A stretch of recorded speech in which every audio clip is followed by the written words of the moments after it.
Hi friends, this is Venkatesh Devasani. ఈరోజు మనం current affairs అనేటువంటి సబ్జెక్టు గురించి డిస్కస్ చేయడం జరుగుతుందండి. చాలా రోజుల తర్వాత మళ్ళీ మీ ముందుకు కరెంట్ అఫైర్స్ రూపంలో మళ్ళీ రావడం జరిగింది. అందులో భాగంగా నియామకాలు అనేటువంటి అంశం గురించి ఈ యొక్క వీడియోలో డిస్కస్ చేద్దామండి.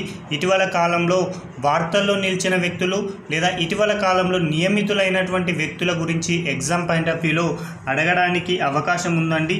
అందులో భాగంగా నియామకాల్లో మొదటి నియామకం వచ్చేసి ఆర్మీ మెడికల్ సర్వీసెస్కు ఇటీవల కాలంలో ఒక మహిళ డీజీగా నియమితులు కావడం జరిగింది. కాబట్టి ఆమె గురించి రాబోయే పోటీ పరీక్షల్లో అడగడానికి అవకాశం ఉంది. కాబట్టి గుర్తుంచుకోండి, 2024 సంవత్సరం ఆగస్టు 1వ తేదీన ఆర్మీ మెడికల్ సర్వీసెస్ డీజీగా ఒక మహిళ నియమితులైంది. ఆమె పేరు వచ్చేసి సాధన సక్సేనా నాయర్ అండి. చాలా ఇంపార్టెంట్, సాధన సక్సేనా నాయర్ అని గుర్తుంచుకోండి. ఈమె 2024 ఆగస్టు 1వ తేదీన డీజీగా బాధ్యతలను అయితే చేపట్టడం జరిగింది. ఇలాంటి ప్రతిష్టాత్మకమైనటువంటి ఈ యొక్క పదవిని దక్కించుకున్న తొలి మహిళ ఎవరు అంటే సాధన సక్సేనా నాయర్ అని గుర్తుంచుకోండి. అయితే ఈ నియామకానికంటే ముందు కూడా ఈమె ఏ విధులు నిర్వహించింది అంటే ఆర్మీ బలగాల డైరెక్టర్ జనరల్ బాధ్యతలను అయితే నిర్వహించిందండి. ఓకేనా. ఈమె ఆర్మీ మెడికల్ సర్వీసెస్ డీజీ కాకముందు ఏం చేసిందంటే ఆర్మీ బలగాల డైరెక్టర్గా విధులను నిర్వహించింది. అయితే ఈమె ప్రత్యేకత అక్కడ కూడా ఉండడం జరిగిందండి.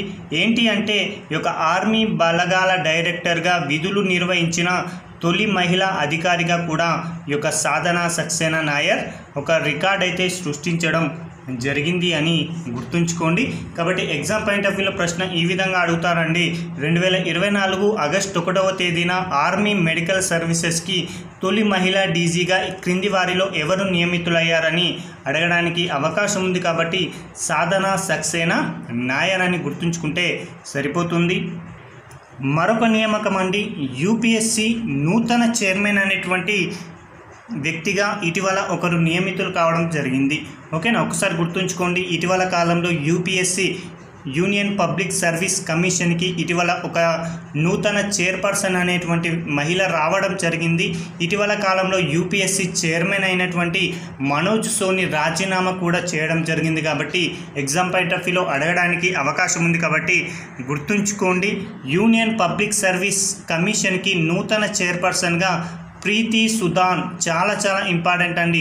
ప్రీతి సుదాన్ అనేటువంటి మహిళ బాధ్యతలను అయితే చేపట్టడం జరిగింది. అయితే 2024 జూలై 20వ తేదీన యూపీఎస్సీ చైర్మన్గా ఉన్నటువంటి మనోజ్ సోని కొన్ని వ్యక్తిగత కారణాల వలన తన యొక్క పదవికి అయితే రాజీనామా చేయడం జరిగిందని గుర్తుంచుకోండి. దీంతో ఖాళీ అయినటువంటి ఆ స్థానంలో ఎవరు నియమితులయ్యారంటే ప్రీతి సుదాన్ అని గుర్తుంచుకుంటే సరిపోతుంది. ఈమె ఒక ఐఎఫ్ఎస్ అధికారి అని గుర్తుంచుకోండి. ఏపీ క్యాడర్కు చెందినటువంటి ఒక ఐఎఫ్ఎస్ అధికారే ఇక ప్రీతి సుదాన్. ఇక మరొక అంశం అండి, ఎస్బీఐకి నూతన చైర్మన్గా మన తెలుగు వ్యక్తి నియమితులు కావడం అనేది చాలా గొప్ప విషయం అండి.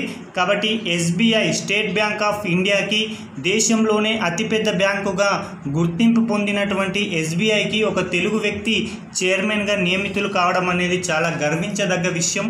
అందులో భాగంగా ఎవరు నియమితులయ్యారు ఇటీవల అంటే చల్లా శ్రీనివాసులు శెట్టి అండి. చాలా ఇంపార్టెంట్, పేరును గుర్తుంచుకోండి. ఎస్బీఐ యొక్క నూతన చైర్మన్ నూతన చైర్మన్ అంటే చల్లా శ్రీనివాసులు శెట్టి అని గుర్తుంచుకుంటే సరిపోతుంది. అయితే ఇతడు ఇటీవల నియమితులు కావడానికి గల ప్రధాన కారణం ఏంటి అంటే ఇప్పటి వరకు ఎస్బీఐ చైర్మన్గా పనిచేస్తున్నటువంటి దినేష్ కుమార్ అనేటువంటి వ్యక్తి ఆగస్టు 28, 2024 తన యొక్క పదవి విరమణ చేయడంతో ఖాళీ అయినటువంటి ఆ స్థానంలో ఈ యొక్క చల్లా శ్రీనివాసులు శెట్టి గారిని నియమించడం జరిగింది. అయితే ఇతని యొక్క పదవి కాలం అనేది మరొక 3 సంవత్సరాల పాటు ఈ యొక్క చల్లా శ్రీనివాసులు శెట్టి ఎస్బీఐ చైర్మన్గా తన యొక్క బాధ్యతలను అయితే నిర్వర్తించబోతున్నారు. అయితే ఇతడు తెలంగాణ రాష్ట్రానికి సంబంధించి జోగులాంబ గద్వాల జిల్లాకు చెందినటువంటి పెద్దపోతులపాడు అనేటువంటి గ్రామానికి సంబంధించినటువంటి వ్యక్తి అని గుర్తుంచుకోండి. ఎగ్జామ్ పాయింట్ ఆఫ్ వ్యూలో ప్రశ్న అడుగుతారండి. ఎందుకంటే దేశంలోనే ఒక అతిపెద్ద బ్యాంక్ అయినటువంటి ఎస్బీఐ బ్యాంకుకి మన తెలుగు వ్యక్తి, అందులో తెలంగాణ రాష్ట్రానికి సంబంధించినటువంటి వ్యక్తి నియమితులు కావడం గొప్ప విషయం. కాబట్టి ఇతని పైన ప్రశ్న రావడానికి అవకాశం ఉందండి. కాబట్టి ఎస్బీఐ నూతన చైర్మన్ ఎవరు అంటే చల్లా శ్రీనివాసులు శెట్టి జోగులాంబ గద్వాల అని గుర్తుంచుకుంటే సరిపోతుంది. మరొక అంశం అండి, ఇటీవల వార్తల్లో నిలిచినటువంటి అంశం ఏంటి అంటే తెలంగాణ రాష్ట్ర ప్రభుత్వం అత్యంత ప్రతిష్టాత్మకంగా స్కిల్ యూనివర్సిటీని ఏర్పాటు చేయబోతుంది. కాబట్టి దానికి సంబంధించి వార్తల్లో నిలిచిన అంశం ఏంటి అంటే యంగ్ ఇండియా స్కిల్ యూనివర్సిటీ చైర్మన్గా ఇటీవల కాలంలో ఒక వ్యక్తి నియమితులు కావడం జరిగింది.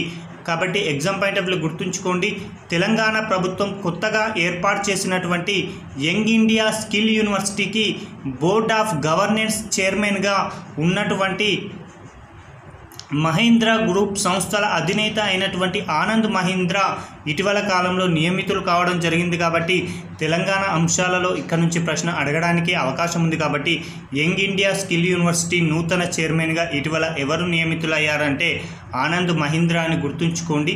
ఇతడి యొక్క పదవీ కాలం వచ్చేసి కేవలం 1 సంవత్సరం అని గుర్తుంచుకుంటే సరిపోతుంది.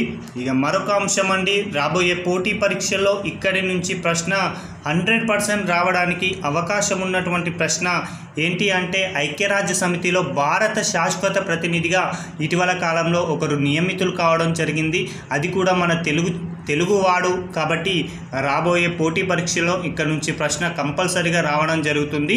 ఏంటి అంటే ఐక్యరాజ్య సమితిలో భారతదేశం నుంచి ఒక శాశ్వత ప్రతినిధి అనే వ్యక్తి ఉండడం జరుగుతుంది.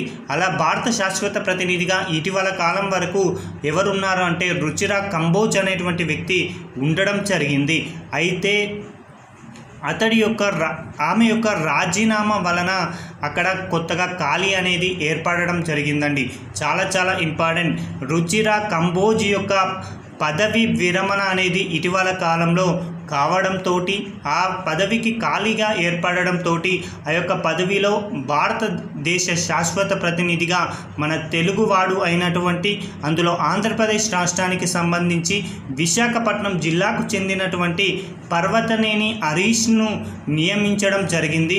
కాబట్టి ఇక్కడ నుంచి ప్రశ్న అడుగుతాడండి, ఐక్యరాజ్య సమితిలో భారత శాశ్వత ప్రతినిధి ఎవరు అంటే పర్వతనేని హరీష్ అని గుర్తుంచుకోండి.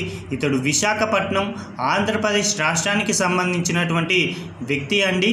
అయితే ఇతడిని ఐరాసాలో భారత శాశ్వత ప్రతినిధిగా నియమిస్తూ 2024 ఆగస్టు 14వ తేదీన కేంద్ర విదేశాంగ శాఖ ఒక ఆదేశాలైతే జారీ చేయడం జరిగింది అని గుర్తుంచుకోండి. ఇతడు ఒక ఐఎఫ్ఎస్ అధికారి అని గుర్తుంచుకుంటే సరిపోతుంది. ఓకేనా. ఇతడి కంటే ముందెవరున్నారు అంటే రుచిరా కంబోజ్ అని గుర్తుంచుకోండి. ఇప్పుడు ఎవరున్నారు ఐరాసాలో భారత శాశ్వత ప్రతినిధి అంటే పర్వతనేని హరీష్ అని గుర్తుంచుకుంటే సరిపోతుందండి. ఇవండి ఈ రోజుకు సంబంధించిన ముఖ్యమైనటువంటి కరెంట్ అఫైర్స్ మీ ముందుకు తీసుకురావడం జరిగింది. Thank you.